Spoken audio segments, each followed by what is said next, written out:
Republicans are representing, when you look at the numbers, the Republicans only won the House by maybe 8 to 10,000 votes.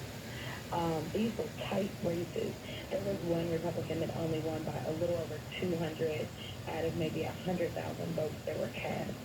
And that's because of the way that the maps were drawn 10 years ago. So what the Republicans did not see happening was the change in demographic. And so the demographical change in the state of Texas has really shifted us to the point that we really were able to start picking up seats that a decade ago they thought we would never get. Sadly enough, we are at the point that it's time to redistrict.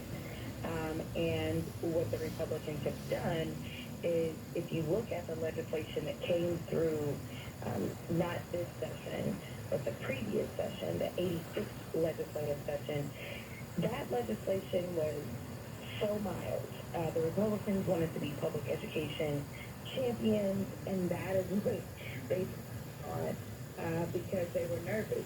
They know going into this next election cycle that they plan to draw these districts as red as possible. And so they went after these ridiculous far-right extremist policies. And when